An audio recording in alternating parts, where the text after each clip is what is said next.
Meus amigos, minhas amigas, já estamos ao vivo.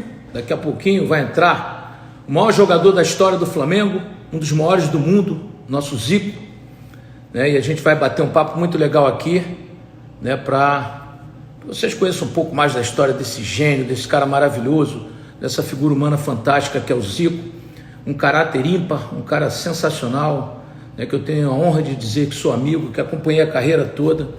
Então daqui a pouquinho o Zico vai estar entrando aí para a gente bater esse papo e vocês vão acompanhar e podem fazer perguntas, né? Porque o Zico é um cara extraordinário e estou esperando aí o nosso Galinho entrar. Estou na área já, Galinho? Estou na área, Zico. Vamos lá bater esse papo muito bacana. Eu fico ansioso toda vez que eu vou entrevistar o Zico, porque o Zico é um ídolo mundial, né? Então a gente sempre fica até nervoso sempre um pouco, né? Aí o Zico já está aqui, ó. Nosso Galinho de Quintino, o maior jogador da história do Flamengo. E aí, meu querido, bom dia. Saudações rubro-negras. E toda vez que eu vou entrevistar alguém que é gênio, que eu admiro tanto, eu faço assim, ó, Zico. Muito obrigado pela sua atenção comigo sempre, né? Deixa eu vou baixar um pouquinho aqui, que eu quero mostrar a camisa que você me deu autografada, a Retrô de 81, tá aí, ó. E já fiz tantas entrevistas com você pelo mundo e faço questão hoje de usar essa camisa para te homenagear e dizer, Zico, o carinho que nós brasileiros temos por você. Você é um ídolo, maior jogador da história do Flamengo. Para mim, que acompanho futebol e acompanhei a seleção de 86 pela TV Globo na Toca da Raposa, para mim você está entre os 5 maiores jogadores de todos os tempos no mundo. Eu vou enumerar aqui. E você, como pessoa, como caráter, como família, é um exemplo que todos nós seguimos, como jogador e como caráter. Então, só posso te agradecer o carinho que você teve e tem esses anos todos comigo, porque você é um ídolo mundial. Tá bom, Jessy, um prazer grande. A gente realmente teve bastante contato, né? Seleção ia muito lá para BH, muito tempo lá na Toca da Raposa e, além de tudo, também que muitas vezes lá fazendo meu tratamento com o doutor Neilo. Então, BH... Fiz muitas matérias com você para o Globo Esporte. É verdade. Marcação em cima. Sempre teve uma marcação em cima. Um gênio que ninguém conseguia parar, como é que eu ia parar? Eu tinha que chegar lá na frente e esperar você passar para a gente pegar uma falhinha. Ô, Zico, eu queria começar esse bate-papo. A gente vai fazer um bate-papo legal, como sempre. A última entrevista que eu fiz com você fora do país foi lá na Turquia, em 2007. Né? Depois a gente vai falar disso. Grandes momentos a gente viveu lá, né? Pô, as margens do Estreito de Bósforo, você levou... Aquela cidade linda que é Istambul, né? Você levou o Fenerbahçe às quartas de final da Liga dos Campeões da Europa, um feito inédito, foi campeão lá. Depois a gente vai falar sobre isso. Eu queria começar falando sobre Raul, Leandro, Moser, Marinho e Júnior, Andrade, Adilho, Zico, Tita, Nunes e Lico, que agora nós comemoramos 40 anos do primeiro título brasileiro em 80. E aí, Galo? E aí que foi o maior time que eu joguei, né? O maior time, continua sendo o maior time da história do Flamengo. Continuamos com a nossa amizade, a gente sempre se fala, temos um grupo que a gente está sempre trocando ideias, sempre lembrando das grandes brincadeiras que nós fazíamos sempre.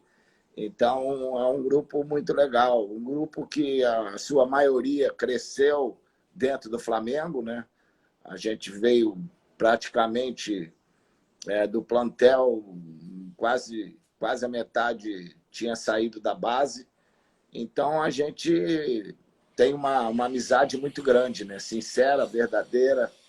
E eu fico muito feliz de poder ter participado desses momentos maravilhosos, né? Principalmente por ser torcedor do Flamengo, né?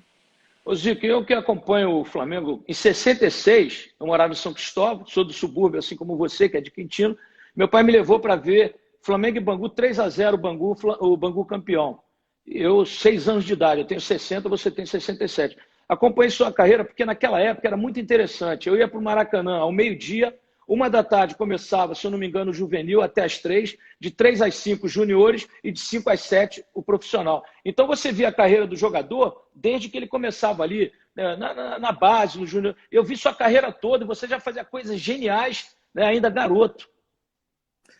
Eu tive essa felicidade, né, da gente fazer, na época de juvenil, fazer as preliminares.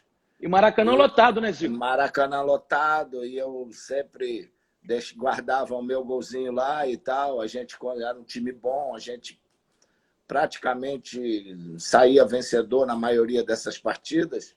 E aí, com isso, a torcida já foi conhecendo, não só eu, mas Cantarelli, Rondinelli, Jaime, Geraldo, Júlio César. Então, depois veio o Júnior. Então, é lógico que isso tudo facilitou bastante. Quando você sobe e tem boa participação na base, a torcida tem até mais paciência, né? Espera mais um pouco. Não, moleque, vai dar, vai vingar. Tanto é que a gente subiu. No primeiro ano que a gente era do profissional, a gente já foi campeão em 74. 74. Mas ficamos 75, 76, 77 sem disputar nada.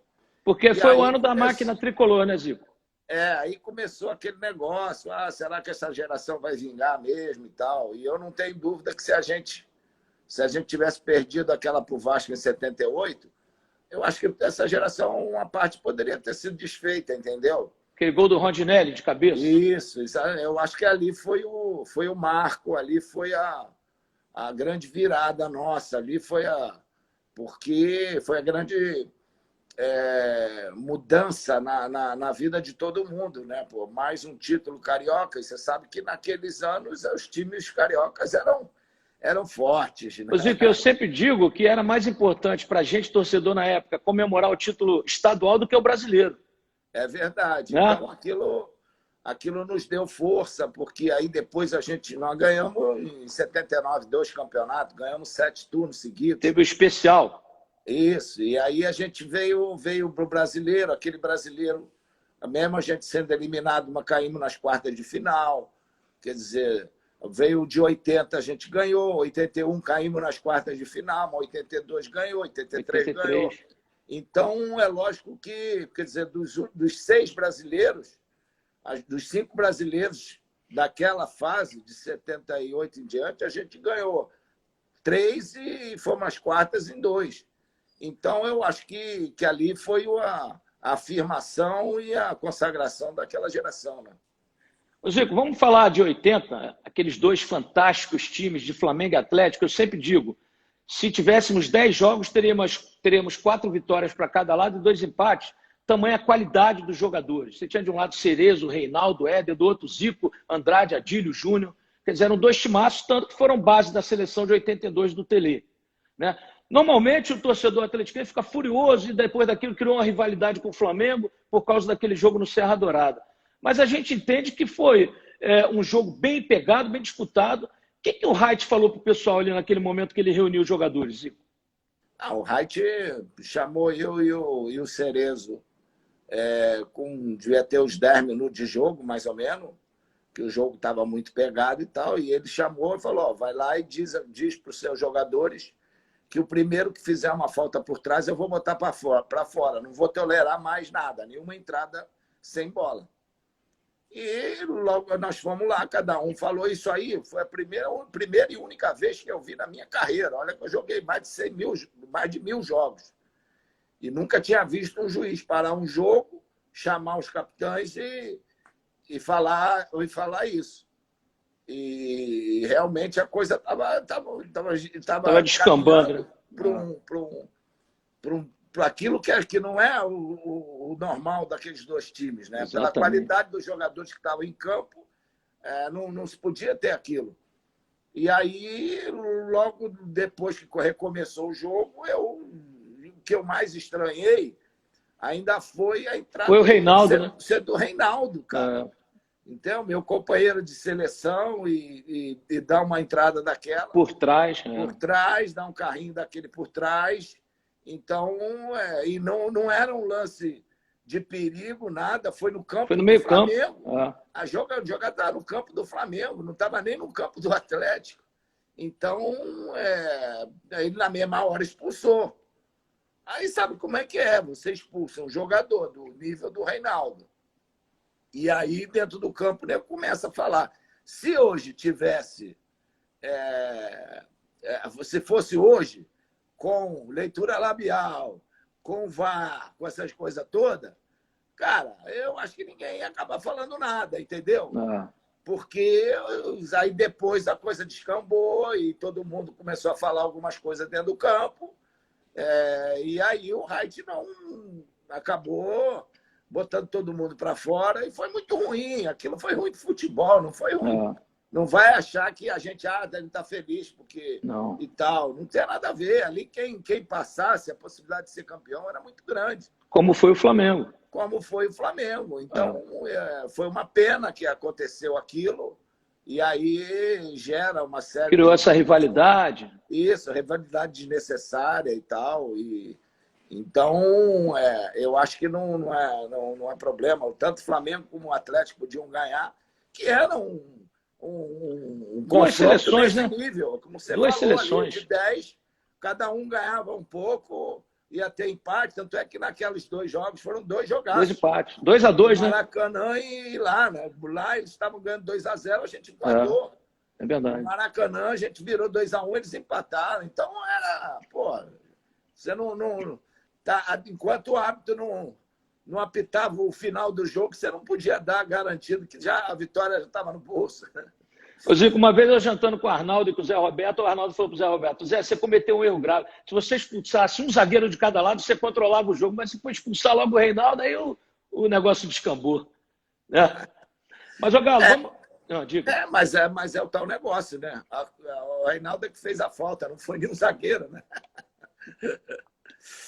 Ô, Galo, vamos falar da seleção de 82, que para mim e para o mundo está entre as 3 maiores de todos os tempos também. Não ganhamos por uma infelicidade, só um pode ganhar. Tem muita gente que fala assim, mas o Brasil... A Itália não timaço. Você jogou na Itália, você jogou com esses caras, era a base da seleção italiana, era o time da Juventus.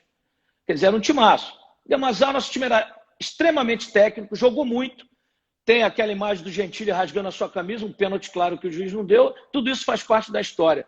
Mas aquela seleção, Zico, encantou e encanta. Quando o Sport TV reprisou, cara, eu fiquei emocionado porque revivi todo aquele tempo, o tempo do futebol mágico, da arte, e nós que somos discípulos do Tele, eu tinha o Tele como um pai, o Tele é um cara que sempre pregou a arte, o toque, o drible, o gol. Você nunca ouviu o Tele falar, pega, mata a jogada, dá porrada, como muitos técnicos usam.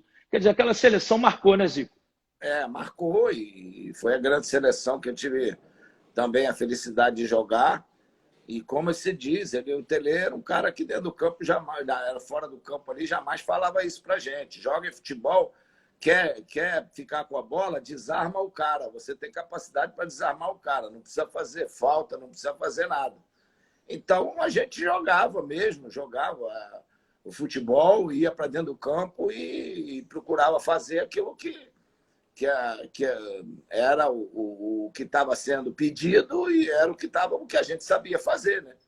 Então, foi, como você bem disse, a Itália não vinha bem, mas era um timaço, era a base da Juventus. Juventus era o melhor time da Europa naquela fase. E lógico que isso tudo, mesmo coletivamente a coisa não funcionando, mas você não pode dar chance individual. Claro. Porque você tem ali um Antonioni, um Conte, um Cabrini, Tardelli, Gentili, Scirea. Cabrini, Scirea. Quer dizer, era uma seleção muito, muito forte. E com isso eles... Paulo Rossi, né? Graziani... Desencantou, então, a gente talvez erramos mais do que o normal, coletivamente, individualmente, e você errar contra caras de nível, você acaba pagando um preço alto, e eu acho que isso que aconteceu. Agora, não houve salto alto, não houve nada de a gente achar que já estava ganho, principalmente depois que empatamos, o empate era bom, nada. E todo mundo fala, depois do empate tinha que recuar todo mundo. Pô, quando nós sofremos gol, os 11 nossos estavam dentro da área, cara. E a bola passou no meio de todo mundo ali e foi o gol. Então, Cara, quando tem que ser, acho que se a gente fizesse 8 gols, eles iam fazer 9. Era o dia deles, e eles aproveitaram muito bem por ser um grande time. E dali em diante, lógico, aquilo deu uma moral muito grande para eles, um respeito grande, e chegaram à Copa do Mundo, ao título, né? Zico, em 98 você foi o nosso coordenador técnico, né? Chegamos à final contra a França. A imagem que eu tenho na minha mente, eu lá naquele jogo Brasil, Holanda e Marseille, e você conversando com um jogador da Holanda, não sei se era o Neskens, não sei, não me recordo bem, na beira do campo, ali você estava com o Zagallo e tal, e antes do jogo eu vi você conversando com um jogador holandês, eu fiquei revivendo aqueles grandes tempos, né, de você ver Gullit, Van Basten, né, o Rijkaard, né, o Frank Rijkaard, e você, coordenador da seleção brasileira. O que faltou, Zico, para a gente ganhar aquela Copa? Foi o problema do Ronaldo? Eu já revi aquele jogo várias vezes. A França jogou muito também, porque nós brasileiros temos sempre a maneira de dar uma desculpa. A França jogou demais, o Zidane desencantou com 2 gols de cabeça e era um baita time também, jogando em casa. Lógico, claro. E não chegou à final à toa, chegou por mérito. Agora, é lógico que você tem um problema com o seu principal jogador. Algumas horas antes do jogo, talvez se o problema tivesse sido na véspera, isso pudesse ser resolvido, mas teve que ser resolvido ali na hora. Eu soube do caso, faltavam o quê? Eram 4 horas da tarde, o jogo era às 8. O jogo era 8h45, se não me engano. É verdade. Então, às 4 horas, mais ou menos, quando eu estava voltando para o quarto para me arrumar para ir para o jantar e depois ir para o jogo, para a preleção e para o jogo, é que o Wendel me falou que tinha acontecido problema. E eu fui lá no quarto e tal, falei com o doutor, falei com o Ronaldo, e já tinha passado um pouco. Eu não soube, eu só soube de muita coisa que aconteceu ali quando cheguei no Brasil. Porque muitas situações, né, de jogadores que viram, que tiveram lá do lado, outros que não. Eu sei que estava uma metade do time sabia do que tinha acontecido, outra metade não. Então, na pré-eleição, o Zagallo foi muito feliz, explicou o problema e tal, que o Ronaldo ia para o hospital e foi acompanhado do Dr. Joaquim da Mata, e que entrar o Edmundo, e que o Brasil já tinha ganho uma Copa do Mundo que não contou com o Pelé, mas entrou o Amarildo, e o Amarildo deu conta do recado. Fez uma preleção muito legal até. Mas o ambiente era muito de apreensão, porque o Ronaldo, além de ser um grande jogador, que era daquela seleção, ele era muito carismático, era um garoto espetacular, era um cara muito legal, que todo mundo gostava. E gosta, né? Então, o que acontece? Todo mundo preocupado era com a saúde dele, perguntando. Tinha jogador toda hora, doutor, e aí, corre algum risco de vida, essa coisa toda? Imagina você entrar numa decisão de Copa do Mundo com pensamentos desse. Interfere e aí mesmo aconteceu o que ninguém esperava. Faltando 1 hora para o jogo, chega o doutor com o Ronaldo. No vestiário. O Ronaldo reúne a comissão técnica e diz: eu quero, os exames não deram nada, eu quero jogar. E ele não tomou nenhum medicamento, né, Zico? Exatamente, ninguém não tomou nada. E aí o doutor Lídia ficou sem ação. Aí o Zagallo, o cara não falou nada. Se o doutor Lídia chega ali, olha, não pode jogar por causa disso, não tem chance pode acontecer alguma coisa mais grave, só ele poderia vetar. Aí o Zagallo e outros da comissão, ninguém teve, e o Ronaldo foi pro jogo. Mas você vê que ele tem um choque lá com algum... Com Barthez, E, vai algum jogador... Foi todo mundo lá. Exatamente, preocupado com esse negócio. Então, como é que você entra em campo preocupado com o teu parceiro, se corre risco de vida ou não? Não é fácil. E contra o time da casa, um ótimo time, né? E você vê que o negócio era tão a coisa vai para dentro do campo, porque no local que era para o Ronaldo estar, na cobrança de córner, por causa do problema, ele não estava. Acabou indo o Leonardo, que não está acostumado, onde o Zidane fez os 2 gols de cabeça. Para você ver como é que é a situação. Como é que uma coisa acaba refletindo na outra. Então, são coisas que infelizmente acontecem, né?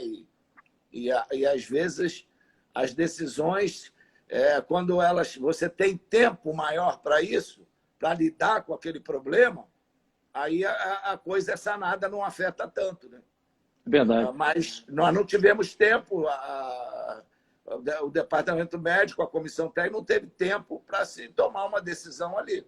Se acontece isso de novo com alguém, o pessoal já sabe, mas parece que foi a primeira experiência. Primeira vez. Disso, né? Ainda mais na final de Copa do Mundo, complicado. Na final, exatamente. A gente estava na arquibancada, recebemos a lista. O time que jogou contra a Holanda, que foi um dos melhores jogos da Copa, aquele jogo foi espetacular. Não pode realmente cair tanto depois do jogo na final, né? É verdade. Foi um jogaço, talvez tenha sido o melhor jogo da Copa. Aquele Marseille contra a Holanda, 1-1, um gol do Kluivert. O Kluivert cabeceou umas 5 bolas, conseguiu fazer um gol. E o Ronaldo faz aquele golaço também, que ele protege com o corpo, bate canhota. Né? O zagueiro chegando. De bola do Rivaldo. Né? O Rivaldo, para mim, Zico, ele é até um jogador injustiçado. Eu acho que na Copa de 2002, por exemplo, ele foi tão importante quanto o Ronaldo, que fez 8 gols. O Rivaldo jogou muita bola, porque ele era um cara sempre introvertido, mas que jogador, viu, Zico? Acho que foi injustiçado, né? Principalmente porque nós perdemos aquela medalha que ele fez, não só 98 e 2002. 98 também. Ele é um jogador importante, decisivo. O Rivaldo é um jogador que você não pode tirar ele de perto do gol. Agora, é um jogador que tem uma característica. Muitas vezes a gente já... Ele não é aquele jogador da bola chegar para ele meter a bola de primeira. Então não é, ele sempre domina a bola. Domina, então você é um cara cerebral. Tem que se preparar para aquilo. Se você sair antes, ele não consegue. Então não é que ele vai, é a característica dele. Então você tem que jogar de acordo com a característica do cara.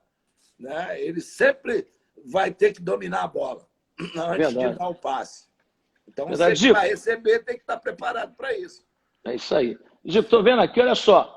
Coordenador técnico do Brasil, 99 Kashima Antlers, CFZ, seu clube, Japão, Fenerbahçe, Moscou, Grécia, no Olympiacos, no Iraque, Al-Garafa, no Goya, lá da Índia. Quer dizer, que carreira maravilhosa, Zico, depois que você parou de jogar como treinador, como diretor esportivo. Hoje você é diretor esportivo do Kashima, eu sei que faz um papel importantíssimo e, se Deus quiser, teremos a Olimpíada de Tóquio, porque os japoneses gastaram mais de 10 bilhões de dólares para fazer um espetáculo maravilhoso. Eu tive a oportunidade de ir ao Japão umas 10 vezes, pelo menos, um país espetacular, e eu sei o quanto você é querido lá também. Que carreira, hein, Zico? É verdade. Eu tive essa carreira e paguei pela língua, porque eu sempre, quando estava jogando, dizia que não queria ser treinador. Né? E quando eu fui para coordenador da seleção, eu já estava no Kashima. Eu já estava lá como diretor técnico. E quando veio 99, foi talvez assim a maior dificuldade que o Kashima teve em toda a sua história. A gente tinha ganho o campeonato em 98, aí em 99 o time começou muito mal. E aí eu teve o primeiro turno assim, lá no meio da tabela. Quando começou o retorno, o time perdeu 4 jogos seguidos. E aí o Zé Mário, que era o treinador, que tinha passado 98 e 99, ele bateu o recorde de vitórias lá, 14 vitórias seguidas. O Zé Mário, volante que jogou no Flamengo e no Vasco. Exatamente, isso aí. Jogou no Flamengo comigo, foi um campeão em 74. Narigudo, Zé Mário, o Pinóquio. Dustin Hoffman. Parece mesmo. Aí ele me ligou, ele falou, olha, eu gosto tanto daqui, eu não estou tendo mais condições de trabalhar legal, tá sendo prejudicial, a torcida começa a reclamar, e eu não quero fazer isso com o Kashima, não tenho mais condição e tal. E aí falou com a diretoria e tal, os caras me ligaram, eu estava aqui no Brasil, e aí eu falei assim, pô, nós tínhamos naquela época no Japão, se você vai para lá, você não pode assumir em um mês, tem que esperar regularização e tal, pegar documento, você não pode trabalhar. E nós tínhamos nesse mês 5 jogos importantes. E eu falei pro mãe, eu falei, olha, na hora boa eu estava junto, agora a hora não está ruim, deixa que eu assumo, pego o avião aqui e vou para lá. Pô, legal. E eu fico de técnico aí interino. Aí fui. E aí cheguei lá, o jogo nosso era sábado contra o campeão, o campeão da J-League. Da J-League lá. Era o time que era a Júbilo. Aí, o que aconteceu? Cara, nós fomos jogar lá contra eles no campo deles. E aí, esse primeiro jogo, a gente logo de cara fez 1-0, tive um jogador expulso, mas ganhamos de 4-0 esse jogo. E aí eu fiquei, nesses 5 jogos desse mês, nós ganhamos 4 e empatei 1. Pô, legal. E aí eu falei, olha, eu fico até o final do ano, até o final da temporada, deu aquela aliviada, não tinha mais problema de rebaixamento. E a gente, de 11 jogos, O Zico, falhou aí. E perdi 1. Sim. E aí, nesse período, eu quis levar o Carpegiani. Aí o Carpegiani, que estava no São Paulo, tinha acertado com o Palmeiras, com o Flamengo. Aí falou que não podia. Aí eu liguei para o Falcão estava na TV Globo. Aí o Falcão me ligou. Não dá para sair agora e tal, acontecer, porque o Falcão já tinha sido técnico da seleção japonesa. Aí ele falou, mas aqui tem um cara que está começando, está fazendo, você conhece bem, que é o Cerezo. Está fazendo um belo trabalho no Bahia, no Vitória. E aí eu liguei para o Cerezo, né? Meu companheiro, meu ex-companheiro e tal, aí levei ele para lá.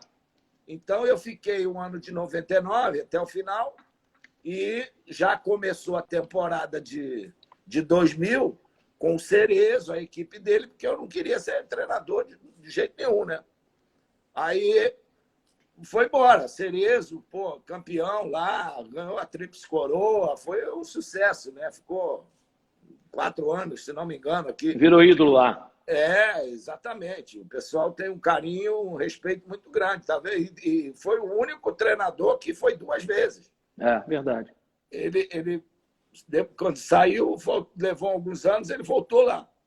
Então, quando chegou 2002, mudou o presidente da federação. E o presidente da federação que passou a ser era o que é o antigo presidente da J-League, que é o Abuti. E aí ele achou que para a seleção tinha que ser... Ele falou, eu não quero técnico de futebol, não. Eu quero um professor, um cara que faça outro tipo de ensinamento para o jogador japonês e tal. Para criar uma geração, né, Zico? Isso, aí ele insistiu que eu tinha que ser o técnico da seleção. E quem passou a ser o técnico, o presidente da J-League, foi o antigo presidente do Kashima. E aí ele foi lá me convencer. Como é que eu vou dizer não para o Kashima? Claro. O cara. Como é que eu vou dizer não? Aí conversei com o presidente, eu já conhecia também o... Zico, você já fala o japonês bem? O jogador... Quê? Você já fala bem o japonês? Escoche daqui, né? Arigatou gozaimasu. Mas tem um intérprete lá, o intérprete nosso, o Suzuki, nunca me ensinou direito japonês para não perder o emprego dele. Né? Então, o que aconteceu? Eu conhecia tudo do futebol, os jogadores, aquela geração, aí assumi depois da Copa do Mundo de 2002. E aí fiquei até 2006. Quando acabou 2006, já veio o convite Eu saí da seleção, né? Falei para ele, eu não quero continuar, nada, não adianta. Antes da Copa do Mundo, eu já tinha falado com o presidente, fui jantar com ele, mencionei, olha, o senhor me ofereceu tudo, foi ótimo, vou à Copa do Mundo, mas acabou a Copa do Mundo, o senhor pode arrumar outro, porque eu não vou ficar mais como técnico. Mas aí nós estávamos na Copa do Mundo, veio o Fenerbahçe, que foi atrás do Parreira, do Filipão e nenhum deles pôde aceitar. E aí eu fui a terceira opção e deu tudo certo. Aí do Fenerbahçe eu tive que seguir aí minha carreira, aí fui parar o Fenerbahçe você tinha... Grécia, Uzbequistão, Índia. Fenerbahçe você tinha Edu Dracena, Alex, David, Lugano, né? Tinha o Apiá, tinha uma turma boa que eu convivi lá. E Marco Aurélio. Marco Aurélio. Fiquei 2 semanas lá com vocês e foi uma estadia maravilhosa, né? Que o Fenerbahçe fica na parte asiática da Turquia, porque tem o Estreito de Bósforo ali que divide a parte europeia da parte asiática. E tive a felicidade de sentar com você no Estreito de Bósforo e fazer uma matéria muito bacana, muito interessante. Ô, Zico, foi o seu melhor momento na carreira ali? Quem pagou o café foi eu, hein? Quem pagou o café e a pizza foi você e o Moraci. Foi eu. Exatamente, Então, mas a gente recebe bem, Mas eu era seu convidado. Quando você vem aqui em Miami, você vai ser recebido com tapete de vermelho, pô. Foi seu melhor momento, Zico, na carreira de treinador? Foi um grande momento. Eu vivi 2 anos ali maravilhosos, inesquecíveis. Você pode ver. Quarta de final da Champions League, não é para qualquer um. O Fenerbahçe nunca havia chegado tão longe. Não, e até hoje, não teve um time que conseguiu isso lá. E eu me deixei lá até hoje, fui o último treinador estrangeiro a ser campeão lá. Então, desde 2007 que não tem mais estrangeiro campeão. Então, está precisando voltar, então. Os turcos, quando a coisa está feia lá, eu vejo pelo meu Instagram, chove coisas... Não, aqui já entrou muita gente da Turquia. Eu estou vendo aqui as mensagens, tem muita gente participando do Japão, da Turquia, da Itália. Muito legal isso. Você vê os coraçõezinhos aí, azul e amarelo, é tudo lá do Fenerbahçe. É tudo Fenerbahçe. Ô, Zico, me diga uma coisa. Você também recentemente foi campeão com o Kashima, e isso que eu falo, eu quero falar desse assunto depois.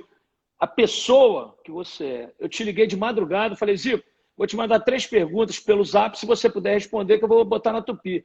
E você mesmo lá, comemorando e tal, saiu e gravou as 3 respostas para mim e nós colocamos no ar na Tupi. Foi um momento mágico também, né, Zico? Lá no Irã o jogo, né? Foi. A gente eu não estava nem preparado quando fui para lá para isso, para estar no grupo de futebol. O que eles pediram para mim foi a questão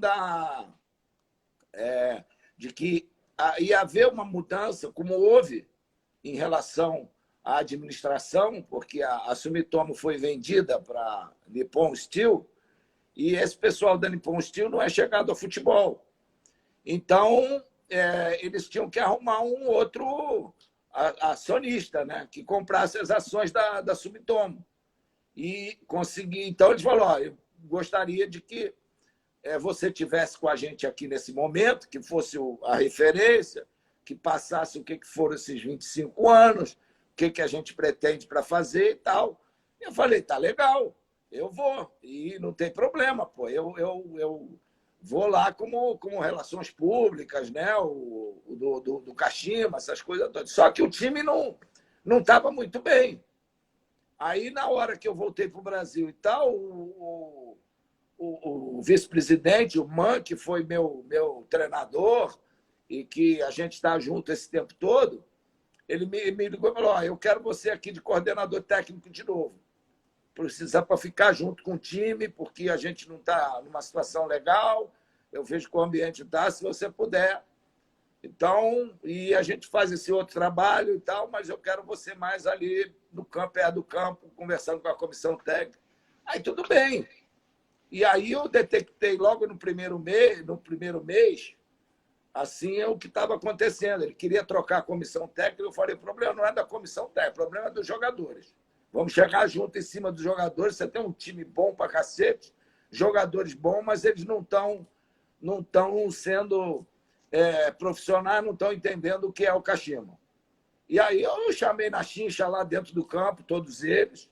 Falei, vocês não estão aqui de passagem, não estão aqui só para dizer que jogaram no Kashima, que o Kashima é o maior vencedor. Vocês têm que fazer história aqui, cara. E aí cheguei junto mesmo, de todos eles, individualmente, coletivamente. E aí isso deu uma levantada. O time dali foi embora, ganhou quase todos os jogos na J-League e fomos na Copa da Ásia ganhando tudo. Foi no Irã a final, né, Zico? Chegar na final. A gente ganhou em casa de 2-0 e lá, um jogo complicadíssimo, mais de 100 mil pessoas no estádio, no Irã, uma diversidade grande, mas o time foi muito, muito forte, muito concentrado e tal. E foi 0-0 e a gente foi campeão, que era o único título que faltava. Então, aquilo foi até muito bom para o trabalho de fora, porque o patrocinador se empolgou, ele já era patrocinador, o Mercari, e aí ele comprou as ações da Sumitomo, hoje é o presidente, e é uma empresa de compra e venda pela internet, a segunda maior do Japão, porque a primeira é a do Vissel Kobe, que é o onde levou o Inesta, o Vidia, aquele outro time. Então, foi muito legal. O Kashima hoje está bem estabilizado. Você vê que todo esse problema da quarentena, eles não precisaram, não tiveram problemas nenhum na parte financeira, porque é uma empresa que continua trabalhando, continua firme, continua tendo... Não teve tanto prejuízo. Então, não precisaram ajustar nada, nem conversar nada com seus profissionais. Então, hoje está uma tranquilidade. Já voltaram aos treinamentos. Amanhã tem um jogo-treino com a base. No outro sábado tem jogo-treino. E a possibilidade de, em julho, já voltar é muito grande lá no Japão. Tá tudo funcionando, as crianças já voltaram para a escola. Já não tem nenhum caso de coronavírus, a coisa realmente foi controlada. E lá na região nossa, do Ibaraki, não teve nenhum caso. Legal. Zico, me diga uma coisa. O Flamengo hoje é um clube superavitário e deve muito ao Bandeira de Melo, que organizou a casa financeira do Flamengo durante 6 anos. Ele ganhou a Copa do Brasil em 2013, ajeitou e o Rodolfo Landim está colhendo os frutos em função da casa estar arrumada. Eu sou muito a favor, Zico, do clube virar empresa no Brasil, porque eu acho que essa gestão amadora que a gente tem já não cabe mais no século XXI. O que você pensa sobre isso? Eu penso que você está cometendo uma injustiça dando glória só à Bandeira. Sim. O Bandeira não foi sozinho, tudo isso. Tinha uma equipe lá, né? Inclusive o Landim, né? Inclusive o Landim, exatamente. Então, o Bandeira ele foi muito importante, porque o Bandeira ele foi o plano B. Eu posso te dizer isso porque eu estive presente e apoiei esse grupo em 2012. Eu lembro disso. Frequentando todas as reuniões pré-candidatura, pré-eleição. E fui muito claro com eles. Eu falei, eu quero 2 coisas só de vocês para apoiar vocês. Era o Landim, era o Flávio Godinho, que teve problemas, era o Valim, era o Gustavo, que hoje é do marketing, Sim. Era o Gesta, tinha mais um de São Paulo, se não me engano, Brandão, não sei, pode ser, que eu sei que eram 7 caras, e o BAP, né? Sim. Eram 7 caras. Então essa equipe já veio com Bandeira de Melo. Não, o Bandeira não estava. O Bandeira estava. O Bandeira não participou de nenhuma reunião dessas. Entendeu? Aí, quando eu pedi a eles pagamento em dia e término da construção do CT, essas 2 coisas. E eles me garantiram. E de 2012 até hoje, o Flamengo nunca mais atrasou para pagar salário. O centro de treinamento terminou. O que aconteceu? Na hora digamos, da eleição, o Valim não pôde ser candidato. E aí o Valim levou o Bandeira. Depois dali, eu não participei mais. Eles foram eleitos, nunca mais eu tive reuniões com eles. Tinha uma reunião toda segunda-feira. E aí, lógico, aconteceu lá egos, essas coisas e tal, mas o Landim foi um cara que, de todos esses, alguns saíram do Bandeira no período lá do mandato dele, houve divergências, mas o Valim, o Landim continuou. O Landim foi muito importante na parte de equilíbrio financeiro e de credibilidade. Legal. Que bom saber disso. E aí todo mundo, cara, o Flamengo passou por momentos de dificuldade dentro do campo, mas fora do campo, muitos torcedores de início contestaram isso. Ah, não, o que é importante é título, o que é importante é ganhar e tal. Mas o Flamengo se equilibrou, acertou. Então, hoje, o Flamengo não é mais aquele que o cara finge que joga e ele finge que paga. Não é mais esse. Não é aquele que não tem mais bola para treinar. Não é aquele que não tem mais campo para treinar. Então, hoje, é muito fácil você pegar um jogador, ó, pô, quero te comprar. O cara vai buzinar, vai conversar com o outro, porra, vem para cá correndo, que a estrutura aqui é outro mundo. Então, cara, isso foi toda uma equipe que fez. O Bandeira de Melo, eu gosto muito dele, é um cara que jamais usou o Flamengo, sempre serviu ao Flamengo, como...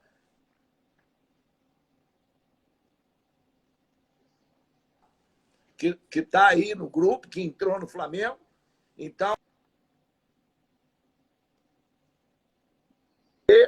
né, todo esses resultados, toda essa infraestrutura que o Flamengo tem e toda essa credibilidade no mercado, dentro e fora do campo, que o Flamengo adquiriu. E esses títulos todos não chegam por acaso, né? É verdade. Fico feliz de agora estar esclarecido, e quando eu falar agora, tem que falar do grupo que realmente levantou o Flamengo. Ô, Zico, me diga uma coisa, eu sou saudosista, você sabe disso, você já me chamou a atenção. Às vezes eu digo assim, Zico, esse jogador não engraxava a sua chuteira de treino, aí você fala, já em menos, não sei o quê. Mas a gente viveu uma época, Zico, em que, por exemplo, eu em 86, pela TV Globo, na Toca da Raposa, eu olhava para você, eu olhava para o Júnior, para o Falcão, Sócrates, eu sentava para entrevistar vocês viam na maior tranquilidade. Os jogadores sempre foram amigos dos jornalistas, todos se respeitavam, né? Todos a gente analisava vocês em campo com respeito. Hoje não existe mais isso. O técnico não desce no hotel, não bate papo com a gente, o jogador não conversa com a gente, eles ficam naquela igrejinha. Por que isso, Zico? Porque eu acho também houve uma mudança de postura, de uma preocupação maior também com o lado da polêmica do que propriamente da questão do que você vive no futebol. Então, por isso é que há uma certa distância. Hoje em dia, uma manchete do cara numa boate vale mais do que 3 gols que ele faz no campo. Entendeu? Então, infelizmente, os caras começam a pô, eu joguei com um jogador que ia para boate, ia para noite, chegava às 7 horas da manhã, estava dentro do campo, treinava mais do que todo mundo, corria mais do que todo mundo. Falar o quê, o pessoal falava do jogo do campo, não falava da boate. Então, o pessoal, eu acho que as coisas mudam. Gente, antigamente você tinha uma notícia, você podia dar um furo no teu jornal, né? Hoje em dia não dá. Hoje em dia, você abre 4 jornais, a notícia é a mesma de cada clube. Não tem nada. Então, naquela época, pô, você me entrevistava, você guardava a matéria, no dia seguinte botava no jornal. Hoje não. Hoje o nego bota na hora no site. Então, o nego, na pressa de querer dar uma notícia, acaba dando notícia errada. Acaba querendo dar furo, E hoje tem muita gente também, né? Todo mundo tem blog, todo mundo tem Instagram, todo mundo, exatamente. Né? Os próprios jornais, a notícia que sai no dia seguinte, ele já saiu antes nas redes sociais, na TV, em tudo. É muita gente, é muito canal. Então, cara, o pessoal hoje tá muito, a coisa está muito vulnerável. E hoje você pega um telefone, eu estou ali, eu estou numa discussão, falando alguma coisa, o cara pega um pedaço daquilo que eu falei, você não sabe o que aconteceu do início ao fim. Aí você só vê aquela parte. Cara, e nego mete na hora. Então, cara, isso tudo eu acho que não tá acontecendo só no futebol, está acontecendo na vida das pessoas. Hoje a gente vive um Big Brother diário. O mundo está muito odioso também, né, Zico? As pessoas estão com... não tem paciência, exatamente. Né? Então, a coisa está muito triste. Está muito triste, as pessoas mudaram e isso reflete. Aí o cara se resguarda, o clube se resguarda.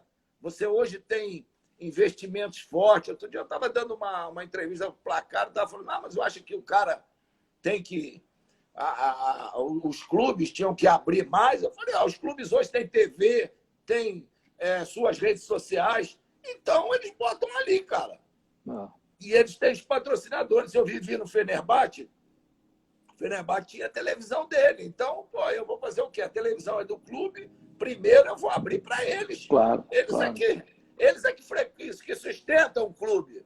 O torcedor é que sustenta. Então, ele quer saber tudo que está acontecendo. E eu abria o clube para a TV, para ir nos treinamentos, para os jogadores dar entrevista. Os caras também me adoram por causa disso, né? Porque, pô, presidente, por que a TV que é do clube não tem espaço aqui? Pô, você não quer divulgar teu material, das coisas todas? Então, cara, tem que abrir, pô. Ele é isso mesmo, você está com a razão. Fecha aí, fecha tudo aí. Então, eu acho que essas situações todas hoje está acontecendo no Brasil. O Flamengo hoje, né? Eu tenho meu canal do YouTube. Eu acompanho. Então, tem um certo abertura para falar, mas o clube, às vezes, não pode, faz a entrevista, mas só pode divulgar 15 dias depois e tal, 20. Agora ninguém está dando entrevista para ninguém. Então, o jogador, ele é sustentado pelo clube. O clube tem os patrocinadores, então os caras têm que respeitar isso. E aí, quando abre, você vai e bota uma notícia polêmica, aí o cara fica, então, não quero mais saber disso não, cara. E aí você resguarda ali na dele, né? É verdade. Ô, Zico, a live termina quando der 1 hora, eles vão terminar, então faltam 14 minutinhos. É muita coisa para falar com você. Eu queria saber do CFZ, eu queria saber do Edu. Vi uma live maravilhosa do Edu com o Nunes. O Edu eu vi jogar. Era gênio da bola também. Vi jogar no América e vi jogar no Vasco.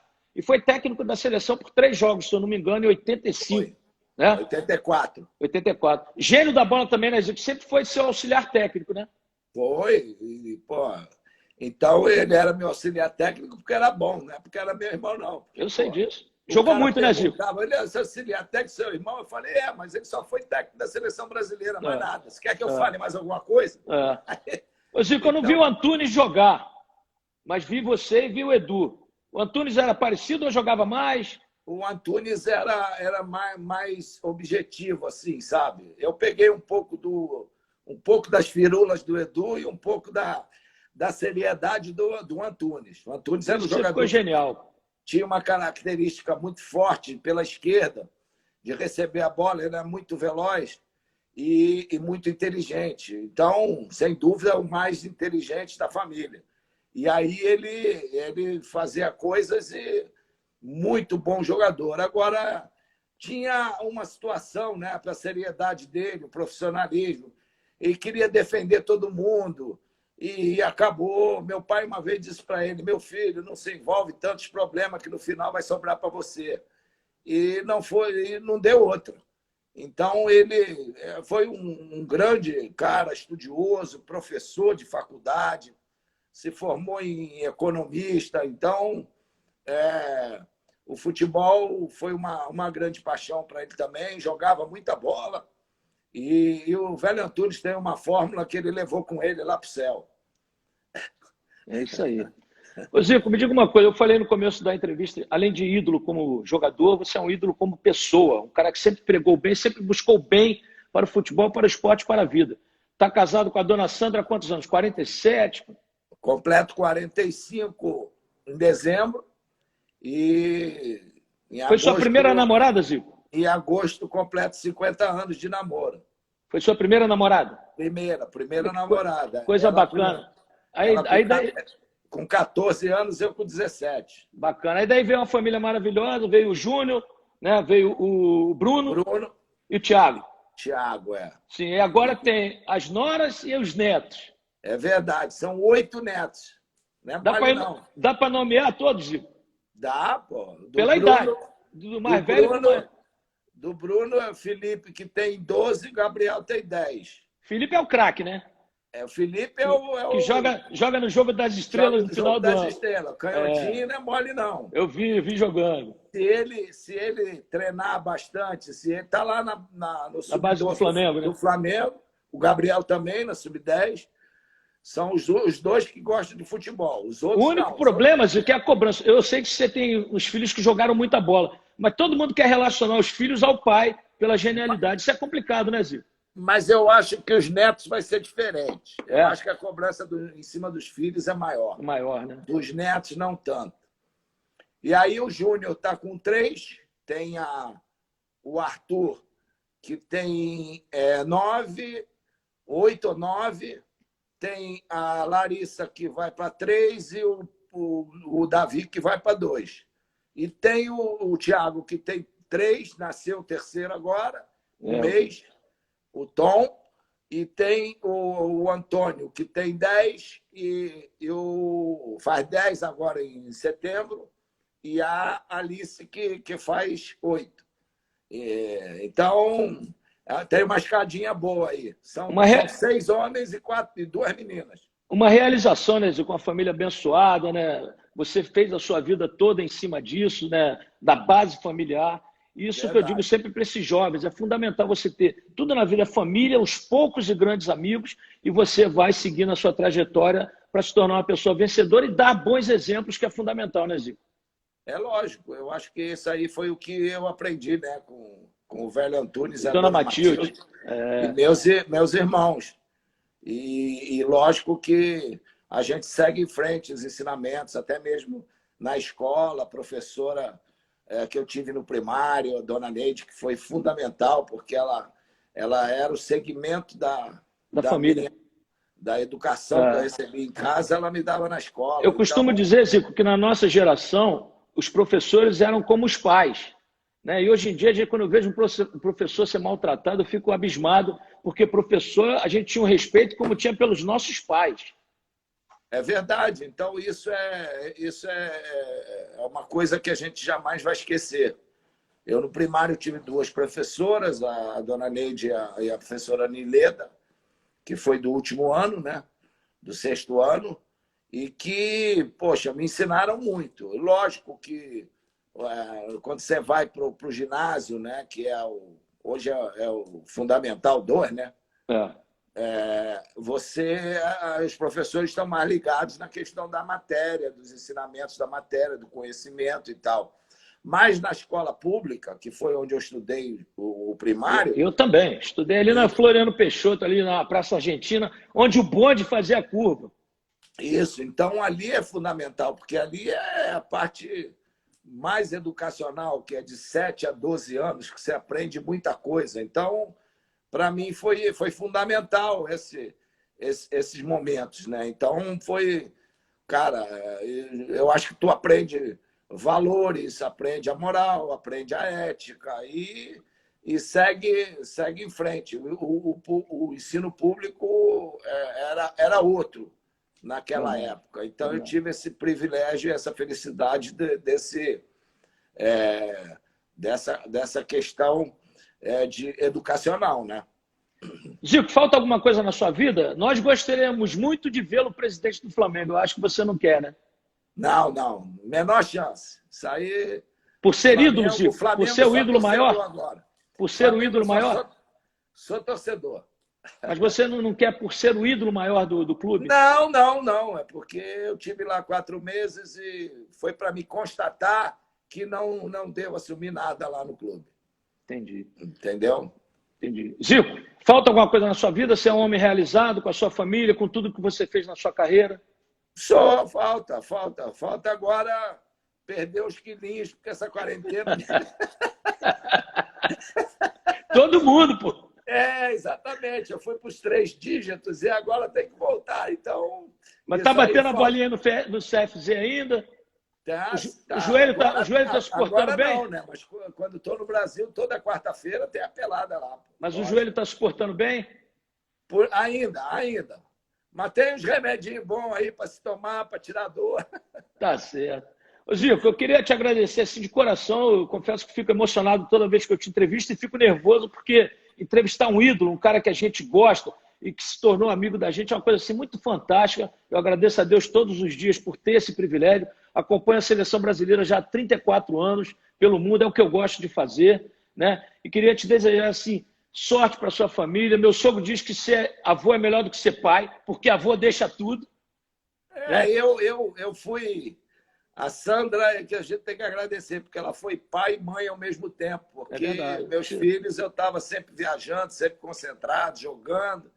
Então, no ano, eu acho que mais da metade do ano estava fora, né?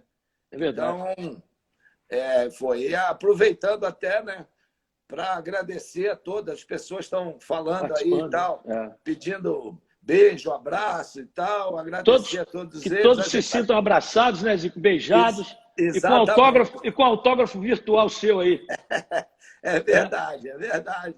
Galo, muito obrigado por tudo, pela consideração que você sempre teve por mim, pela amizade, e que Deus abençoe você e sua família. E você é um exemplo a ser seguido, né? Se o Brasil tivesse 10 Zicos no futebol, o nosso futebol estaria em outro patamar. Eu digo Zico como pessoa, como dirigente, como ex-jogador, como tudo que você representou e representa para todos nós. Tá bom, Jesse. Obrigado. Se cuida. Bem aí, bom estado aí em Miami, que você possa aproveitar bem esse momento.